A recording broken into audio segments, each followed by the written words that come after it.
anterior.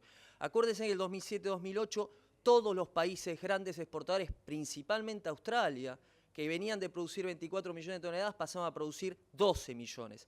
Fue un caos el 2007-2008 y es algo como que la Argentina siempre va en contra del mundo como lo positivo o negativo. El único país que tenía trigo y que tenía una producción muy buena era Argentina. Europa estaba devastada por seca también, Estados Unidos también, Australia es lo que creo que fue el detonante, y después acuérdense lo que pasó, Lehman Brothers en abril, y acuérdense lo que pasó en junio con el pico de petróleo, toda esa cosa. Y esto se da justamente, fíjense, con cierres de exportaciones, las famosas restricciones cuantitativas a las exportaciones que empezaron a llevarse a cabo más que nada a partir de la campaña 2006-2007 y se hicieron en realidad presentes de una manera muy importante del 2007-2008. Y fíjense ya los descuentos, que es un descuento justamente la diferencia entre el FAS teórico, debería ser el precio lleno, después vamos a ver más adelante qué es de teórico, de real de ese FAS, y lo que realmente le paga el mercado disponible, ¿no? Fíjense que ya empiezan los descuentos de una manera importante con un cierre evidentemente radical en el momento donde había una demanda internacional muy fuerte porque, insisto, este también es un contexto donde el Mar Negro, Rusia, Ucrania, instalan una política como la que instala Argentina el año anterior.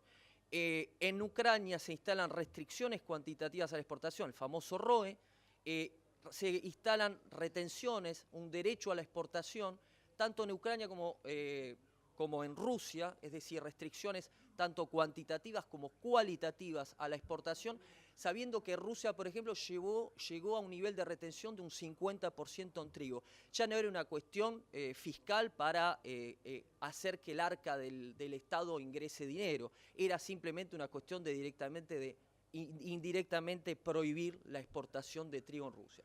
Y como ustedes saben, se da una quita del arancel externo común, el famoso impuesto que Brasil acaba ahora de eliminar para los orígenes fuera de la Unión del Mercosur, que es de un 10% sobre el FOB, y se destina una cuota de 2 millones de toneladas fuera justamente del Mercosur, sabiendo por supuesto que Argentina tenía trigo y tenía trigo de sobra. Y esto se da, ustedes saben, en pleno conflicto entre el gobierno del campo. Acá estamos hablando justamente marzo, abril, mayo, junio del 2008. Fíjense luego que hay aperturas intermitentes, no sé si se acuerdan, en mayo, junio, julio, a cuentagotas, pero fíjense lo que logran esas aperturas intermitentes de exportación que hace que estos descuentos tan fuertes que vemos, estos en dólares Banco Nación Comprador. Y fíjense que hay como una especie de acercamiento entre el disponible y lo que uno le llama FAS teórico. ¿Cómo sigue la cuestión? Bueno, sigue así. Se nota demasiado, ¿no? Se nota demasiadas disponibilidades abultadas a medida que va avanzando la campaña comercial argentina, ¿eh? Fíjense que nosotros cosechamos acá. Estamos en 2007-2008, acá fue la cosecha. Fíjense que vamos avanzando a medida que aparece la campaña comercial. Y bueno, y no solamente hay una mercadería disponible en la Argentina porque no está disponible a la exportación, que empieza a pesar en el cash argentino, sino que aparte estamos en un contexto justamente mundial. ¿Por qué? Porque ustedes saben que 2008-2009 es campaña récord de trigo. Vamos a entrar en 2 campañas donde empezó a haber trigo de sobra. 2008-2009, 2009-2010. Y acá fíjense que las disponibilidades, en cuanto cuando vamos a empezar a pensar en el 2008-2009, fíjense qué es lo que sucede. Fuerte apertura de exportaciones en agosto, fuerte entre comillas, porque no sé qué es fuerte o débil, pero hubo una apertura de exportaciones y fue en agosto. Ahora, ese es el tema de que no solamente hay una intermitencia, una restricción cuantitativa, sino es en qué momento llega la apertura de exportación. Porque llega en el momento donde Brasil es donde menos necesita trigo. ¿Por qué? Porque Brasil empieza la cosecha de trigo en principios de agosto en Paraná y empieza a bajar hasta Río Grande do Sul. Y Paraná es donde se producen los trigos de mejor calidad en Brasil. Los trigos que son lo que se denominan correctores, corrigiendo la calidad del trigo brasileño de Río Grande do Sul. Y nosotros abrimos exportaciones con un trigo como el nuestro, que es un trigo corrector, en el momento que ellos están cosechando el trigo corrector. Con lo cual hacemos totalmente algo al revés de lo que debería hacerse también cuando se abre. ¿En qué momento se abre para que esté conectado con la demanda comercial, en todo caso, el caso de Brasil? Fíjense cómo sigue eso. El área 8 2009 cae de 6 millones de hectáreas a 4,7 millones de hectáreas. Por supuesto, una gran influencia con el conflicto entre el gobierno del campo de junio, julio, en plenas manifestaciones, no había tiempo para sembrar el cereal, pero también creo que hay una señal de mercado que viene de afuera que no era positiva. Esa caída de área de trigo también se explica también por un contexto internacional que justamente fue bastante negativo, ¿no? Y fíjense que después la fuerte caída de la producción local de 2008-2009, fíjense que acá ya estamos en 2008-2009, ya estamos acá en la cosecha, estamos en plena cosecha 2008-2009. Fíjense que ahí, evidentemente, esa caída hace que ahí ya copia más que nada Chicago lo que pasa en la Argentina que al revés. Ahí en realidad forma precio un poco Argentina por la gran caída que tiene de la producción. ¿Cómo sigue esto? Esto no se traslada al precio, fíjense en acá, no se traslada al precio lleno en plena cosecha. En principios de enero del 2009 se abre un periodo de fuertes descuentos. Acá empieza realmente descuentos, realmente una desconexión total entre el FAS teórico y el mercado disponible, el cash argentino, ¿sí? Y fíjense que empieza a transformarse el FAS teórico en un electrocardiograma que yo le llamo un muerto. Es decir, hay algo como una especie de, ya no hay más volatilidad, ya empieza a haber una zona de un mercado local donde realmente ya no existe ningún tipo, o más bien hay volatilidades y normalmente volatilidades que se copian a la baja, pero no necesariamente a la suba, que no es lo mismo. ¿Cómo aparece esto? Fíjense que otra cosecha pobre local en el 2009-2010, que se hace sentir en los precios a medida que se aparta la presión cosecha y Brasil se posiciona a la compra. Fíjense que lo que es interesante, no sé si ustedes habrán escuchado esto, que es muy importante. Se dice siempre diferir las ventas de trigo en la Argentina. Se dice no llegar a cosecha y tirarse a marzo y abril. ¿Por qué? Porque en marzo y abril aparece el comprador. ¿Quién es el comprador? Es Brasil. Yo creo que esto en la 12-13, lo vamos a ver ahora rápidamente, es un antes y un después, tanto en la Argentina como en Brasil. Pero esto hasta las 2012-2013 era así, mismo con el ingreso de Paraguay y Argentina al mercado brasileño. ¿Qué quiere decir con esto? Brasil se empieza a calzar de trigo con trigo local en agosto, septiembre, octubre, tira con eso, con un poco de trigo corrector que había comprado del Mercosur anteriormente, y se empieza a quedar corto en marzo y abril. Es lo que ven acá. Es justamente lo que ven acá. Y fíjense que ¿qué es lo que se ve acá? Que en marzo, abril, fíjense que acá sucede lo mismo en el 2010, es en el momento que Brasil levanta la mano, dice necesito trigo. Si ahí hay apertura de exportación y si ahí hay competencia entre la molinería local y la exportación, y pasa esto, pasa que ya no hay tantos descuentos, casi no hay. ¿Por qué? Porque ahí hay un comprador que está acá y está justamente la oferta que dice yo quizá te vendo, quizá no. Y ese es el juego del mercado, de la oferta y demanda, donde justamente se traslada en el mercado. Es una cosa muy importante. ¿Cómo sigue esto? Pese a la fuerte intervención, ya han visto los descuentos, y vamos a ver que esto recién empieza, se suma un hectareaje de 1 millón de hectáreas a 4,6 millones de hectáreas en el 2010-2011. Estoy hablando de mayo, junio, julio del 2010. Por un lado, por los fundamentos locales, estamos hablando ya de 2 cosechas pobres consecutivas y un fenómeno que lamentablemente para la Argentina llegó tarde fue el tema de Rusia, una cosa que fue inédita, que no lo vimos nunca, que fue una gran disputa diplomática con Estados Unidos, el famoso embargo de Rusia, que embargó las exportaciones en julio del 2010 hasta junio del 2011. Eso hizo que en el año anterior Rusia había colocado 19 millones de toneladas de exportación y el año después, que es 2010-2011, 3,5. Fíjense en el buraco, 16 millones de toneladas menos de trigo que va a haber que poner en el mercado. ¿Y eso por qué intervino tarde? Porque nos enteramos en junio, mismo con fuentes locales, teniendo gente laburando en Rusia, en Krasnodar y con corresponsales, era difícil saber, conocer realmente la amplor, la profundidad de la sequía.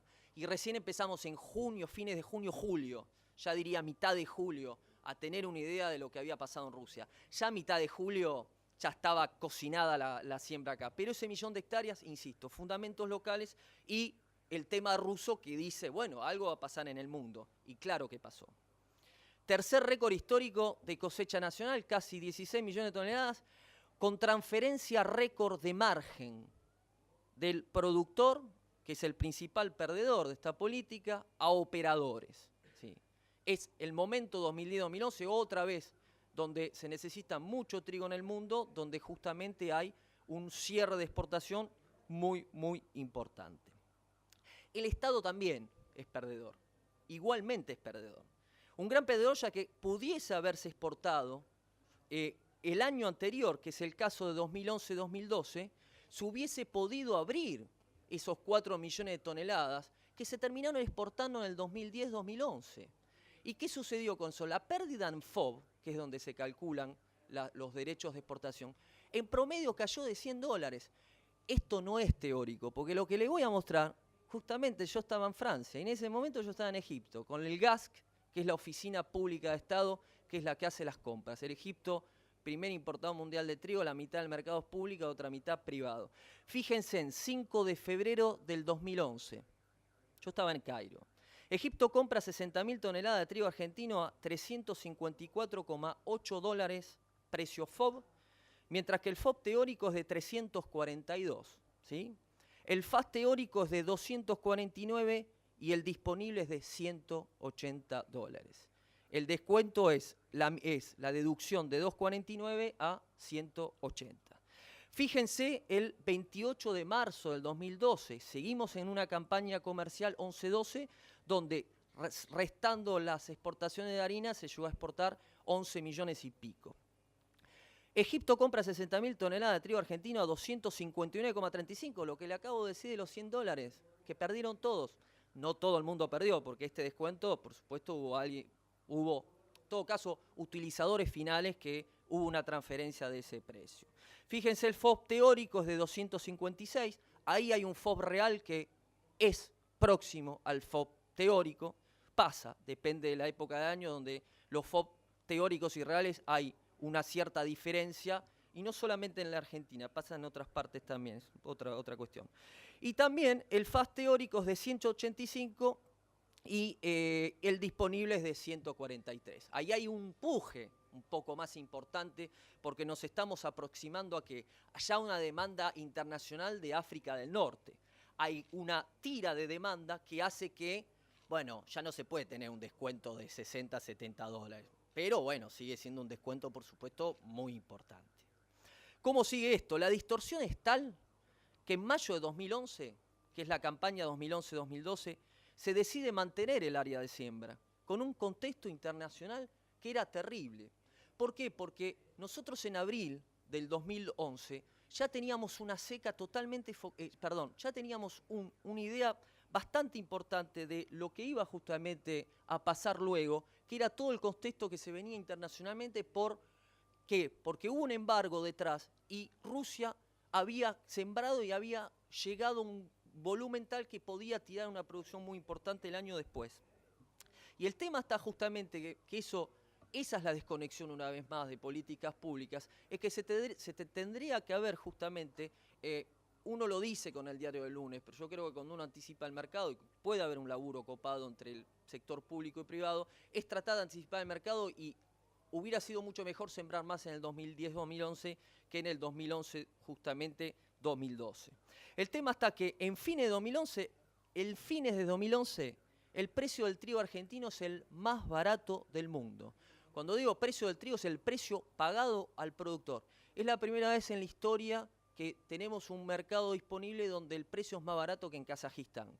Que Kazajistán es un país también justamente del Mar Negro, donde hay subsidios realmente bastante importantes, por eso se permite tener un precio pagado al productor tan bajo. Llegamos a ese nivel. Llegamos en 2012 a tener el trigo más barato del mundo hasta, como ustedes saben, en el 2013 lo que va a venir. No obstante, el disponible justamente se envalentona acá. Hay lo llamo envalentonarse, que empieza a ver como un repunte. ¿Por qué? Justamente por todo lo que se venía exportando. 2011-2012, yo me acuerdo que trabajaba en ese momento con Orafrique, que es un trader muy importante que origina en África del Oeste. Hacía, para que se den una idea, más o menos hacía 4 años que Argentina no exportaba trigo en África del Oeste, que era realmente un mercado muy importante. Desde el 2007-2008, que 2006-2007 no había trigo en África del Oeste. Estoy hablando de Camerún, de Senegal, de países que, por supuesto, compran mucho trigo francés y canadiense, pero le compraban 500.000 toneladas promedio a Argentina. Ese año, me acuerdo, me llama un trader, era agosto, me acuerdo, estaba por ir de vacaciones, y me dice, Leandro, sigo teniendo trigo, ¿qué está pasando? África del Oeste, estoy hablando acá, les estoy hablando de 2012, campaña hemisferio norte, es decir, 1 de julio 2011, 30 de junio 2012. Llegó a ver trigo argentino hasta junio del 2000. Una locura, nadie lo podía anticipar y por eso se compró lo que se compró. ¿Cómo sigue? Con semejantes descuentos, el área local cae en 2012-2013 a mínimos históricos. No sé, estamos hablando de 3,2, no sé cuál es la estimación del área hoy de esa campaña, pero estamos ahí. Creo que es la mínima de los últimos 110 años, y si no me equivoco, ¿no? Bueno, fíjense con esos descuentos lo que puede llegar a pasar.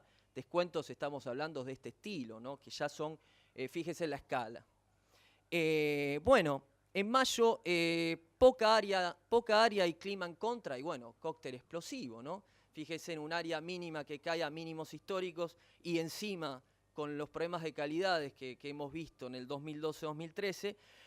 Y en mayo-julio del 2013, mayo, junio, julio, según las regiones agrícolas en Argentina, la intención agrícola de siembra no se mueve un pelo, y yo creo que eso marca el descontento con políticas públicas que no fueron acertadas y no siguen siendo acertadas, porque el contexto local sinceramente era explosivo.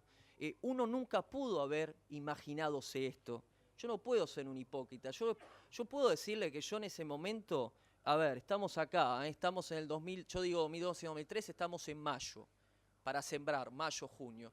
Nadie iba a imaginarse esto, pero estábamos en un contexto local relativamente, vamos a decirlo, tenso, y esto era imposible de imaginarse, obviamente. Si uno lo hubiera imaginado, por supuesto, hubiera sido diferente. Pero bueno, no se le cree más a nadie, ¿no? Fue el famoso, acuérdense después, el tema, bueno, eso estoy mezclando porque ya después es 2013-2014. Pero estamos hablando, a todo trigo fue en el 2013, eso es más siembra para 2013-2014 que eso también no cambió nada en ese contexto.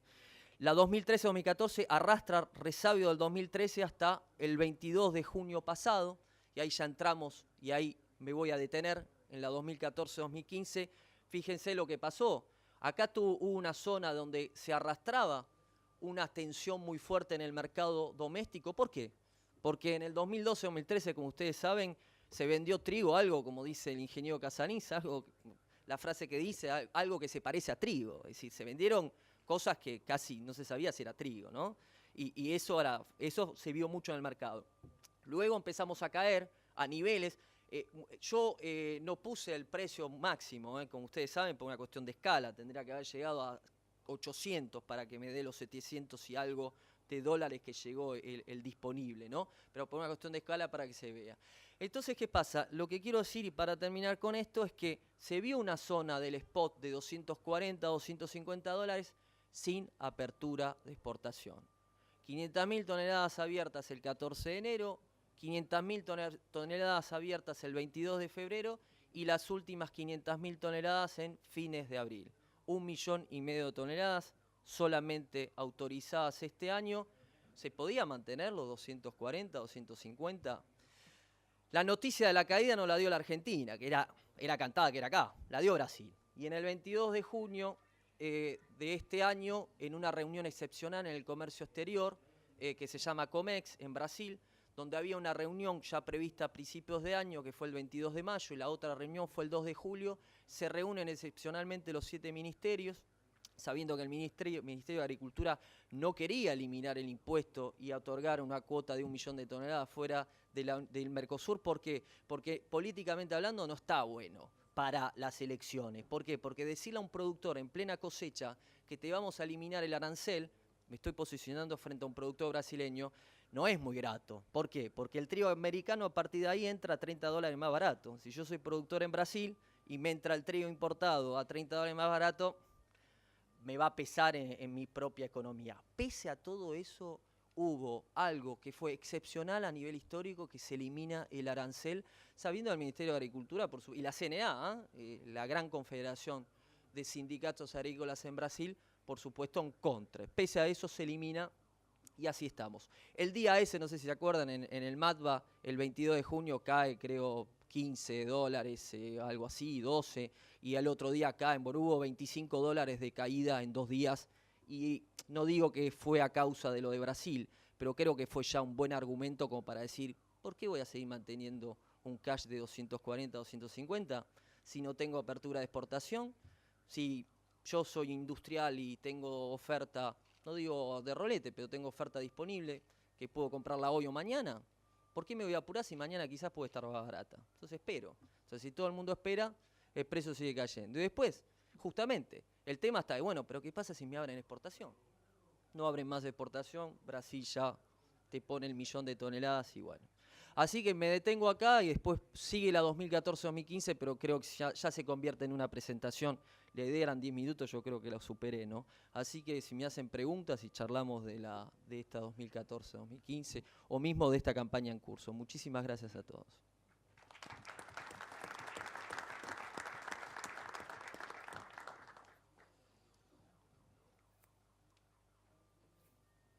Bueno, queda abierto ahí para que le hagan las preguntas que quieran, sobre todo a ver cuáles son las perspectivas que él tiene para el 2014-2015, que sería muy interesante escucharlo. Parece que están todos tranquilos o ninguno tiene trigo.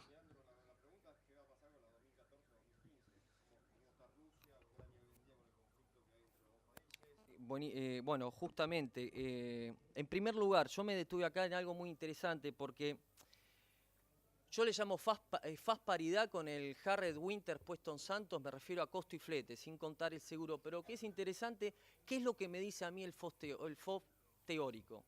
Hoy en día, si ustedes quieren saber cuánto está el precio del trigo argentino puesto en enero, para saber si realmente a mí me están pagando, entre comillas, lo correcto o no, para saber qué es. El tema es este, ¿sí? El tema es este. La cuestión es la siguiente. Y qué pena, porque esto no se ve acá, lamentablemente está cortado. Estos son todo hoy en día el costo del flete que uno tiene para llegar a lo que se llama el norte, lo que se llama la cuenca del Mediterráneo, el sur de la cuenca del Mediterráneo, que vendría a ser Argelia, Marruecos, Túnez, Egipto, Libia, es todo ese norte de África, donde por supuesto que si uno no tiene Brasil, tiene que ir básicamente ahí. Fíjense los costos de flete, que por supuesto no es lo mismo, poner hoy en día un flete, qué sé yo, Bahía, Rosario, Santos, que por supuesto colocarlo en Alejandría acá, ¿no? Fíjense, por eso la importancia de Brasil, la proximidad cultural, geográfica, el ABC del trading. Cuanto yo más me alejo del lugar de originación, más riesgos tengo. Pierden todos si no tenemos Brasil. Pierde el brasileño, pierde el argentino. Bueno, entonces, ¿qué pasa? Hoy por hoy, tengo un FOB de 310. El tema está que con el costo y flete a destino a partir de un FAS teórico de 229, ¿sí? Sin el impuesto, yo tengo que llegar a Brasil a $325 y el Harriet Winter llega a 320. Si pongamos que hoy se abren exportaciones y Brasil dice, bueno, ya las abriste tarde, no te compro. Hoy en día Egipto está comprando, y ahí vengo a la respuesta, porque tengo noticias de Francia que son terribles, inéditas. Hace 20 años no se veía algo igual en términos de calidad. Eso es terrible. ¿Qué pasa? Si tengo que ir a Egipto, a Alejandría, tengo que colocar un trigo argentino, cámara, a $353 contra un Hard a 325. Bueno, yo por eso digo acá que el FAS paridad con el Harriet Winter puesto en Santos es de 220. No voy a poner a nadie incómodo sabiendo que ahí yo calculé un margen de un exportador, ¿sí? Relativamente, vamos a decir, no promedio lo que se hace acá, pero promedio a nivel internacional lo que se está practicando hoy, y me da esto. Esto lo que, a ver, es algo arbitrario, el mercado es el mercado, uno puede decir lo que quiera, pero uno puede decir más o menos hoy por hoy, ahora, no para enero, 220. El tema está que hoy por hoy el trigo está a 184, ¿sí? Y ahí está, fíjense la diferencia. Hay un FAS teórico 229, hay un FAS que yo le llamo real, que es FAS teórico, puede haber mucho precio lleno que digamos, pero hay que ser realistas que cuando uno sale a exportar, uno tiene una determinada competitividad y uno tiene que competir con otros orígenes que no le importa si acá hay restricciones o no. Él lo que quiere es llevarse un margen como el que quiere llevarse un margen acá. Entonces, para ser realistas, un FAS teórico 229, un FAS, entre comillas, real de 220, significa que el FAS teórico real no hay muchas diferencias. El tema está que hoy en día son 184, con lo cual ahí hay una diferencia. ¿Por qué? Porque hoy en día no hay referencia en el mercado. Cuando no hay apertura de exportación, hoy en día, sobre todo depende de las regiones, pero hoy en día queremos ir al sudeste a posicionarse en diciembre, enero, y no hay, no hay compradores, ¿no? Entonces, ¿qué pasa? Cuando no hay referencia, cuando no hay referencias locales tampoco, pasa eso, pasa que, por eso digo, la baja actual tiene piso. ¿Cuál es? Pero no digo que siempre hay un piso y siempre hay un techo, pero acá el piso, ¿quién lo pone? Y no hay que creer, y yo creo que es un grave error también creer que cuanto más cae el mercado, mejor, más se beneficia el molino. Eso es falso. Para un industrial, tener un mercado así en caída libre es terrible, porque al industrial no le importa comprar el trigo barato, al industrial lo que le importa es que el vecino no compre más barato que él. Eso le importa al industrial. ¿Y esto qué pasa? ¿Qué es lo que crea? ¿Qué es ese concepto que uno tiene de la demanda, que al fin y al cabo la demanda va a terminar revirtiendo la caída baja? Sí, no. ¿Por qué voy a comprar algo ahora si mañana está más barato? Porque si yo compro hoy, ¿y cuál es el problema? Que hoy compro y hoy compré caro con relación a mañana. Y todo el mundo espera. Y es terrible. Y ni hablar de los costos de estructura que tiene una industria, ¿no? Que son muy fuertes. Hay límites razonables, pero en un mercado dinámico, en un mercado donde hay señal de precio y donde hay presencia y dinámica, y donde justamente los precios son sostenidos, créame que no es solamente el productor que gana, gana también justamente el industrial. Con respecto a tu pregunta, yo quisiera mostrarte, no sé si hay posibilidad acá, una presentación que presenté esta semana en Bahía Blanca. ¿Viste la segunda presentación? ¿Cómo? La segunda presentación. No, yo les di dos presentaciones, esta y había una segunda.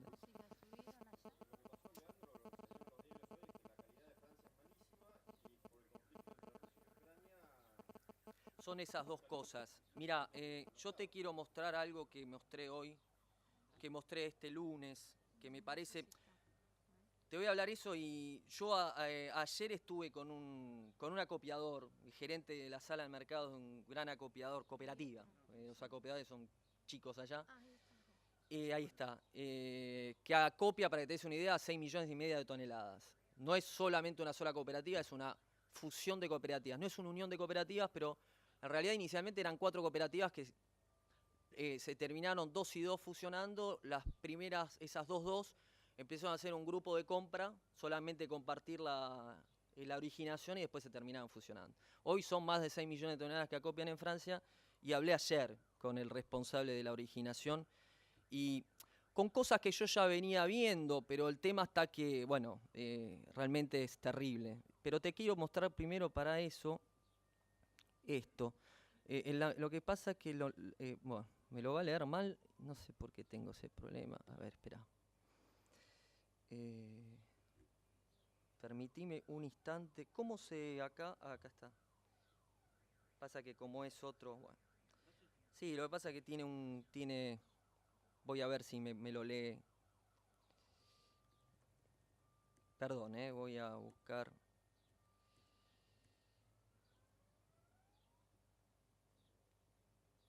Bueno, esto es lo que pasa en Francia. Al principio pensamos hace 10 días que era Francia. Lo peor de esto que no es Francia solamente. Ahora es Alemania.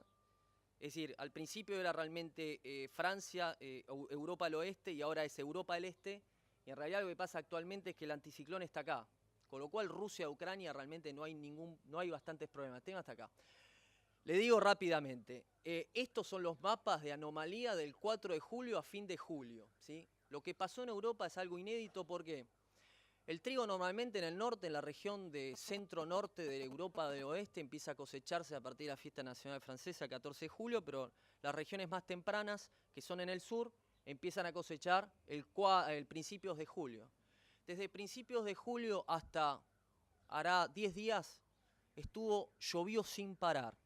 El tema está que llovió sin parar acá y lo que es interesante, justamente con respecto a la cebada, por una cuestión las primas podrían haber volado más en cebada cervecera y no volaron tanto porque esto es inédito.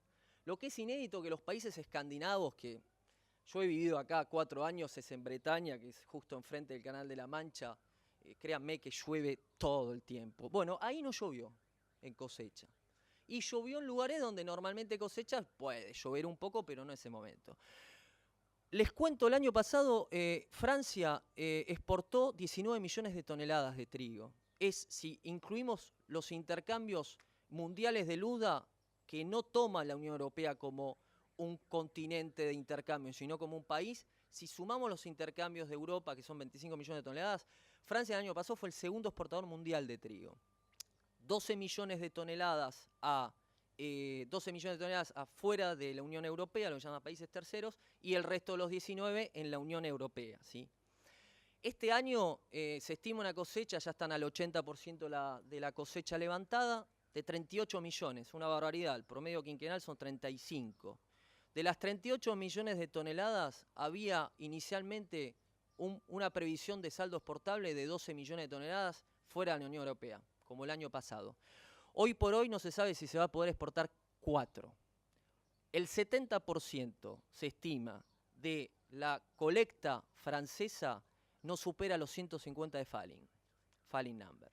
Eso es lo que está pasando hoy en Francia. ¿Qué significa con eso? Trigo forrajero.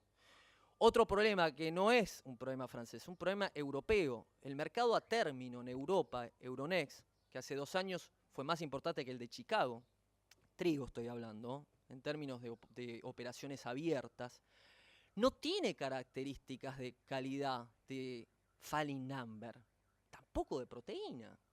El contrato de Euronext, trigo, que se llama milling French, que es el trigo panadero, no tiene esas características. Ahora, ¿qué pasa? ¿Cómo respetar el contrato a término? ¿Por qué? Porque ya hay un silo portuario que está homologado para entrega, ¿sí? Como ustedes saben, el mercado término, uno no va al mercado término para dar o recibir mercadería, pero si pasa, pasa. Y en Francia, en Europa, un 5% siempre se entrega porque un tipo, no sé, alguien o quiso, se olvidó de buclearla, de cerrar la posición. El tema está que hay un silo portuario que ya el año pasado le puso un indicador de falling. Y Rouen, el puerto de Rouen, esta semana, uno de los silos privados que está en el puerto dice, yo voy a aceptar todo. No voy a tener especificidades como tiene el otro silo. Y hoy, esta semana, se armó un alboroto porque dice, bueno, al fin y al cabo, el trigo del mercado europeo, ¿qué es? ¿Panadero o forrajero? Y así estamos. Y ahora está avanzando las cosechas. Bueno, esta era, porque esto fue una presentación del lunes. Esto era las previsiones desde el 2 de julio, desde el 2 de agosto. Sí, desde el 1 de agosto hasta el 7 de agosto. Y se dieron, fíjense que acá ya todo, el norte también, está bajo la... Y pasa esto, hay mucha lluvia en Rumania, de hecho, justamente lo que confirmó todo esto también es esto. Estos son los tenders de Egipto, las ofertas de licitación de Egipto, del mercado público del mes de julio, y fíjense que estaban comprando trigo rumano, pero como el año pasado, y fíjense que ya a fines de julio ninguna oferta, sabiendo que el año pasado en la misma época del año justamente habían 8 ofertas. Bueno, para resumir, graves problemas en Francia, en Alemania que es un país donde asegura calidad. La cosa está también complicada, hay que ver, seguir viendo eso, pero que está claro que va a haber un buraco francés, perdónenme la expresión, de, yo diría, fácilmente de 8 millones de toneladas de trigo panadero. Estoy hablando no de trigos de 13% de proteína base seca, estoy hablando de un trigo de lo que exporta Francia, 11,5, es decir, 10 base argentina. Nosotros estamos acostumbrados a hablar base húmeda, eso no se habla en el mercado mundial de base húmeda, porque nos estamos subestimando. Nosotros tenemos una calidad de proteína que la estamos subestimando porque ponemos 13,5% de humedad. Tendremos que acostumbrarnos a hablar en base seca en el mundo, porque cuando se le dice a un francés que tenemos 11% de base de 11% de proteína, hay que aclarar que es 12,5 o 12,6. Eso es muy importante, ¿no? Para vender mejor el trigo, pero ahora como no tenemos. Y esto es, fíjense, estos orígenes. Que en todos estos años de intervención pasaron muchas cosas que uno se concentra con lo local, pero el mercado de trigo cambió mucho porque fíjate acá que teníamos todos estos orígenes de Europa del Este y parte de los Bálticos, Lituania, Letonia, exportaban 1,5 millones, lo que exporta Uruguay en un buen año. Llegaron a exportar más de 9 millones de toneladas. ¿Por qué? Porque estos pibes entraron en la Unión Europea y tienen la misma moneda y tienen la misma competitividad, y encima con subsidios de Europa y compañía empezaron a invertir cada vez más a nivel de inversión de área y todavía tienen rendimientos bajos. ¿Qué va a pasar? Bueno, y acá está el comunicado que saca el equivalente del INTA en Francia, que es un instituto muy grande, donde es privado, en realidad no es, son fondos propios del productor, y este es un comunicado para explicar a los productores y a los acopios qué hay que hacer con la germinación, el ACBER, el falling number y la calidad de los trigos, para mostrarles lo difícil que está. Sí, no. En Europa hay lo que en Europa tenés, Europa, cuando hablo de Europa te hablarías básicamente Francia, que es el primer exportador y originador, Alemania que es un gran importador, pero gran productor, con lo cual cuando está todo bien tiene un equilibrio, y después los principales países escandinavos que tienen grandes saldos de cebada, que son Dinamarca y un poquito Noruega, ¿sí? Después está el famoso Reino Unido, que también tiene cebadas. Tenés cebadas de invierno y de cebadas de primavera ya, y se marcan de una... La cerveza realmente, la cebada de mayor calidad comercial es la de primavera. Las cebadas de invierno, que ya se levantaron todas, allá levantás primero la cebada de invierno, después atacás los trigos. Esa cebada se levantó todo antes del 4 de julio, con muy buen calibre, buena proteína, no era el caso del año pasado. El tema está que lo que no es la cebada de primavera. Porque la cebada de primavera todavía no la levantaron. Y con la cebada de primavera lo que hay que seguir es esto, es lo que te acabo de mostrar. Esto. Porque la cebada de primavera, justamente si tenés las lluvias esta que tenés, bueno, te podés imaginar dónde va a caer todos tus criterios cualitativos, que yo te diría sobre todo proteína. Y ahí hay justamente un buen warning. De todas maneras, bueno, no sé, cebada es otra cuestión, pero en cebada está, vos fijate para hacer acá, vos fijate que acá tenía, hoy, esta es la cebada de primavera francesa, fíjate las primas que tenían en esta época del año, están alrededor de 8 euros, hoy están en 40. Hace un mes y medio, prima le llamo cebada de primavera versus la forrajera. Hoy estás en 40, el año pasado, la misma época del año, estabas en 8, 9. Y hace un mes atrás estaban en 60, 65. Pero como la cebada de invierno justamente anduvo bien, ya calmó un poco. Pero sí, estoy con el tema de primavera, hay que seguirlo a muerte. Y sobre todo en el Mercosur, que Uruguay bajó mucho el área de... Uruguay necesita para su industria maltera 150.000 hectáreas, se está hablando de un área que sembraron este año de 80.000 hectáreas. El mercado de cerveceros se va a poner bastante. Con respecto, a tu pregunta, esto cambia mucho el contexto en la Argentina. Tenemos que ir cerrando, Leandro. Sí.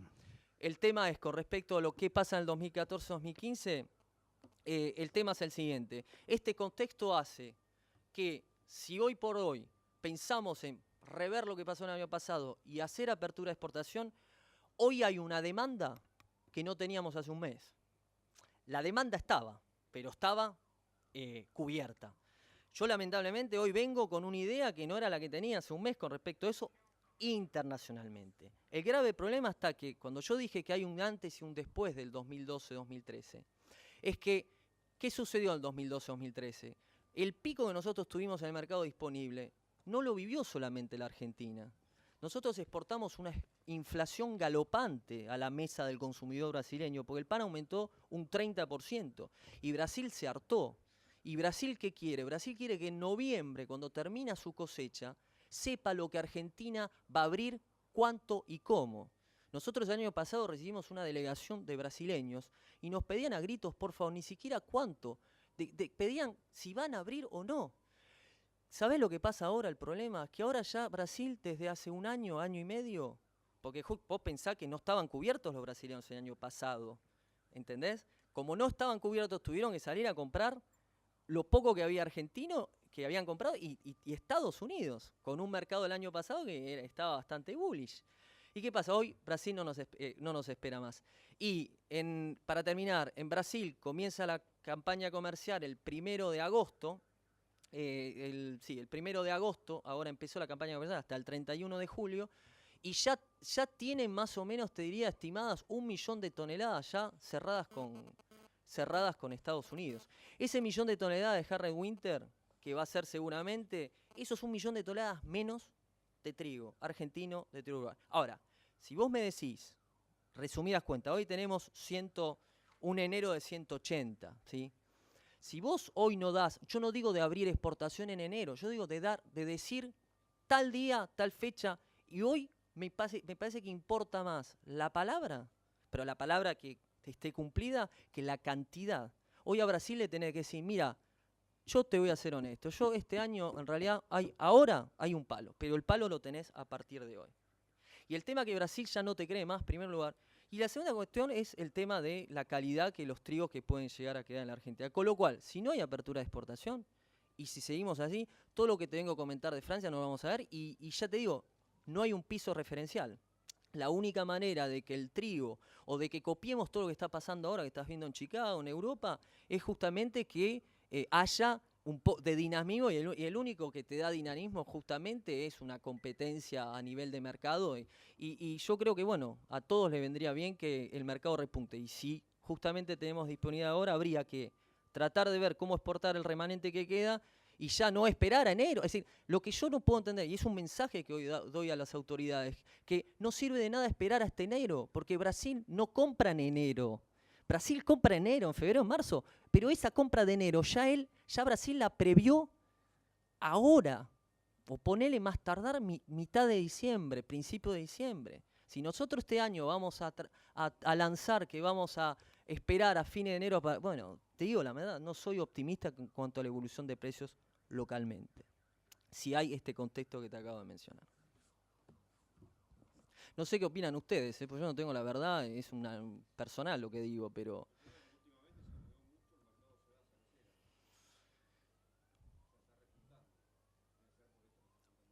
Se movió, mirá, si querés entrar en la cebada cervecera, estábamos... no, bueno, pero ¿por qué? Porque lo que está pasando con la cebada cervecera, hay un problema regional, nacional, regional e internacional. ¿Cuál es eso? Si vos ves la tendencia del área de cebada en el mundo en estos últimos 10 años, es así. El único país en el mundo que estaba en 300.000, 400.000 hectáreas y llegó a sembrar 1.800.000 hectáreas, 600, yo estoy más entre 1.800.000 que 600. Fue la Argentina. Contra todo el mundo. ¿La tendencia cuál es? ¿Cuál es el problema de la cebada cervecera? Es cada vez más difícil de originar, compite con el trigo, que es mucho más sencillo hacer trigo que cebada cervecera, y el tema de Estados Unidos, porque hacen cada vez menos cebada, porque los tipos prefieren hacer maíz también, o soja en algunas regiones donde antes se hacía trigo. Eso hace que a nivel internacional, el producto hoy en día que más fundamentos propios tiene, ya es la cebada. Este año tenés caída de área en Australia, caída de área en Canadá, caída de área de cebada primavera en Europa, que es lo que más importa a nivel de calidad, 400.000 hectáreas menos, y una China que hoy en día te va a comprar 3.200.000 hectáreas de cebada cervecera. Y Argentina tenía inicialmente 1.100.000 de estimación de intención de siembra, Hoy está, la bolsa está en 920, yo estoy trabajando entre 800 y 850.000 hectáreas de cebada en la Argentina. ¿Cuánto le pones? ¿3 toneladas? Ponele, tenés 2.000, vamos a hacer bien. Ponele 2.800.000 toneladas de producción para el año que viene. Te consume la industria local 1.200.000, ¿qué saldo te queda? Sabiendo que todo esto no hablamos de calidad. Con un año que todos los traders están teniendo miedo con el niño acá, porque si te cae un niño para cebada, sumándole Uruguay, caída de área, ¿por qué? Porque el problema de Uruguay que tuvo fue agua al oeste, ¿sí? Y encima ellos tienen el 60% del trigo con doble cultivo soja, y si se le va la ventana del trigo, pierden la soja también. Entonces, bueno, cebada, y el tema de Brasil también, con una área que se sigue manteniendo, pero con una... Brasil es el tercer productor mundial de cerveza detrás de China y Estados Unidos. Necesita cada vez más cebada. Entonces, regionalmente hay una demanda sostenida, no hay necesariamente oferta, y como ves en Europa la cosa está complicada. Por eso los 210 de ahora, y bueno, no sé, después no me quiero meter cuánto va a estar después, no tengo idea, pero la prima que ves hoy, el spread que ves entre la cebada cervecera hoy y la forrajera, no sé, ustedes son productores. Leandro, nos echan. Es muy, no sé, ¿existió esa prima alguna vez ya antes o esa es al principio?